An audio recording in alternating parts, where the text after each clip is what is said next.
Hi viewers, welcome back to my channel Manasa Pursuit of Happiness, and this is your Dr. Chitra Aravind. So today we are going to see a very common topic, but this topic I am going to address in a psychological perspective, that is what is stress and how do we perceive stress.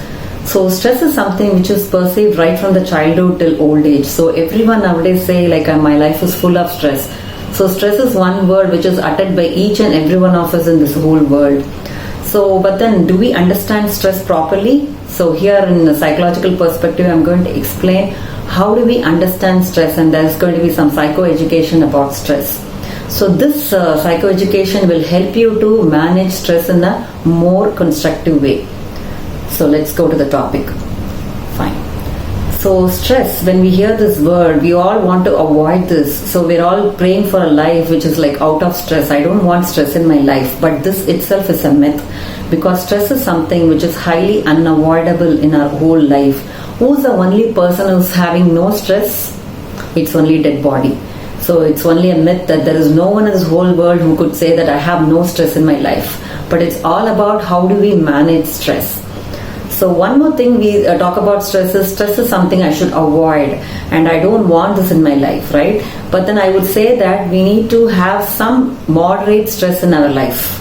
According to Yerkes-dodsun law in psychology, what they say is when we are having only a moderate stress amount, then we could perform better.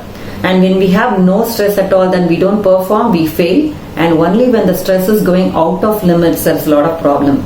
Imagine even for a student who has no stress at all, he does not study and he eventually fails. But when he has too much stress also, he fails. So it is very important that we maintain a moderate level of stress. Only when we are stressed moderately, we could think better, we have more attention capacity, and we can also have better learning ability, and our performance will be better. So moderate amount of stress, let's welcome in our life. So we can't always say I don't want stress, okay? And one more myth which is attached to stress is something which is, everyone experiences it in the same way, but it's actually wrong, because stress is something very subjective. The same situation or any particular thing which you are facing, if you say like how another person faces it, is completely different. If you're put in the same scenario also, how two people experience stress will be completely different. It depends on one's tolerance ability, one's personality, and one's genes. So how we interpret stress, we all differ. So stress is highly subjective as well as it is relative. For example, what is stressing you right now a lot may not stress you later. The funny part is, imagine how was your 10th grade examination, how stressed you were. But when you look back now, probably if you're an adult, then you think like it's not as stressful as your work right now. So what is causing so much of stress in your life in future, when you look back, it may not be a stress at all. So stress is something highly subjective as well. And one more interesting thing about stress is it is all depending upon, it's not about the situation or about the people. Just imagine for a second about what is the major source of stresses. What is your important stressor in your life which is like always bothering you? It can be a financial problem, it can be a relationship problem, it can be a work, it can be a studies, it can be everything or anything. So when you think about reflect on your source of stress, sometimes and most of the times we say that it's caused by this particular person in my life is always stressing me out. Maybe a manager, maybe your principal, maybe your teacher, or maybe your spouse, whoever it may be. Or sometimes it's about the situations. For example, COVID-19 situation, or any traffic situations, pollutions, and noise pollutions, or anything external to you can also cause stress. So we generally believe that these kind of external things are the ones which causes me stress, and we also can term it as external stress. But you know what? The truth is, it's not about the situation, it's not about the people, it is about how we interpret this causes stress to us. So this is where the whole stress management lies, the key to the stress management lies. How we give meaning to the event or meaning to the person actually causes stress. So to explain this concept better, I'll just tell you an example, give you an example. Let's take a person A and person B. Both are traveling in a train. Okay, and both are going to attend a very important interview which is going to decide their fate. So they both are punctual, they got on the train, and suddenly the train stopped in between. and for both of them the situation is highly stressful because they have to be on time to the interview, which is very important. And let's see how person A and person B responds to this event. Person A actually got so agitated, so overwhelmed, and he's become so negative and he's so frustrated, and he just walks here and there and he becomes so restless, and he started to curse the whole railway system of India and all that stuff, whatever comes to his mind, and he seems to be shouting and very restless on the whole. But let's take a look at person B. Person B just goes out and watches like what can be done right now. But then he sees that the train is stuck between stations, so he sees no option to go out or do anything about it. So he comes back to his seat, he opens a book on personality development and started to read it. And after 10 minutes exactly, the train had started. So now both of them goes to the interview, probably a little delayed in time. So both of them attends the interview. Now itself you can guess who would have aced the interview. Obviously it is person B and not person A. So you know the reason why, because the person A got too much emotional, and because of these emotions and because of his bad mood, he could not take up the interview fine. But at the same time, person B, who was calm and composed and who responded to this event in the right way, in a more positive way, was able to attend the interview. So here itself we can understand it's not about the situation, which was same for both of them, but it was about how they gave meaning to the event and how these people interpreted the event changed the whole outcome of the stressful situation. So this is one small example. Likewise, you can relate it to any number of examples which are happening in your life situation right now. Just reflect for a moment and think, how did I respond to my stressful situation in my real life? And if you would have responded like person A, you may attract a lot of physical and psychological issues in your life. But the person B, probably you may be having good performance, success, as well as happiness in your life. So you have to decide which person you have to be. And for this, one more thing also you should know about stress, that is, what are the symptoms of stress?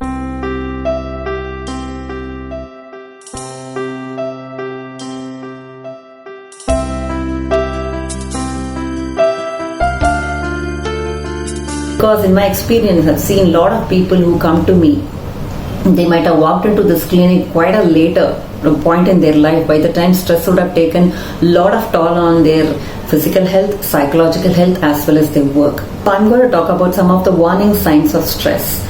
So very important warning signs of stresses are, you may face some aches and pains, body pains, or you may have a stomach upset, or you may have some kind of sleep issues, or you may not be able to eat properly, you may lose appetite, or you may start withdrawing from people, you may get so irritable, or your memory loss may be there, or you may not be able to concentrate properly.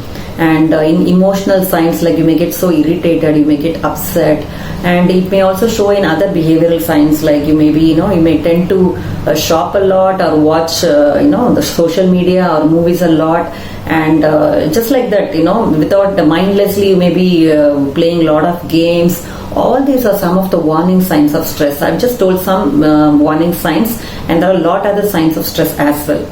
So with this, actually we should understand that you are stressed, and then you need to really develop some coping mechanisms to deal with efficiently, or if you think it is out of your limits, it's better to go to a psychologist or a counselor. Okay, now you saw the sources of stress. So what the stress could lead to? What are the consequences of stress?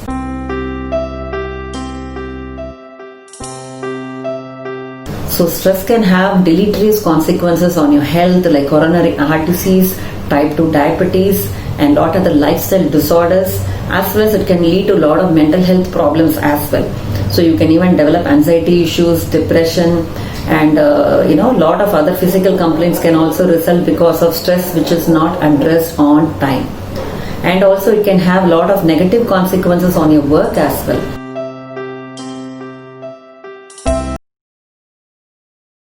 So you may see yourself losing in your productivity, and you may see yourself absenting from your work, and also you may get so irritated at family members. So these are some of the consequences, and sometimes in the more worse situations, it can also lead to divorce, or many suicides also at times. So we should be very careful to understand our warning signs of stress and always, gauge ourselves about our stress levels. So now we saw the sources of stress and how it can have a very bad impact on our physical and mental health. So one more thing also finally I would like to tell you before closing this video, that is to know about our, the serenity prayer. That is, there are two things in this whole world. There are certain things which is in our control. There are certain things which is not in our control. The serenity prayer goes like this: God, please give me the serenity to accept the things I cannot change. God, give me the courage to change the things I can. And God, please give me the wisdom to understand the difference between the two. So this is the point which is very important. This wisdom is actually missing in most of us. The problem is in this whole life, we think and we always believe that we can change a lot of things. But the unfortunate truth is there are a lot of things which are outside our control and we cannot change it. But by the time we realize it, we would have passed a lot of our lifetime. So the wisdom should be there for you to understand what are the things we can change, what are the things we cannot change. For example, in your family life and your work life, there are things which we cannot change. We cannot change the personality of people, we cannot change some nature of our job, but then we keep complaining thinking that it can change. But the more soon we understand that we cannot change, we can develop some coping mechanisms after the acceptance have set in. So only then we can develop some positive coping mechanisms as well. So even in COVID-19 situation, as I've been telling in my other videos, it's very important to understand that this particular situation is out of our control. So we have to pray to God to only give us a serenity to accept the things which we cannot change. After acceptance, we can obviously develop a lot of coping mechanisms to deal with the situation more effectively. So please understand that when we cannot change, the wind which is actually causing disturbances in our sail, we can only adjust the sails, but we cannot change the direction of the wind. So please understand the stress is something which is unavoidable, but we can adjust the sails. So similarly, we can develop some positive coping mechanisms and also change our lifestyle habits to deal positively with the stress. I've been mentioning this term coping quite a lot of time, right? So to know more about what is coping and what is maladaptive and what is adaptive coping, catch me in the next episode. And if you really like this video, please do share it and comment on it, and please do subscribe to our channel.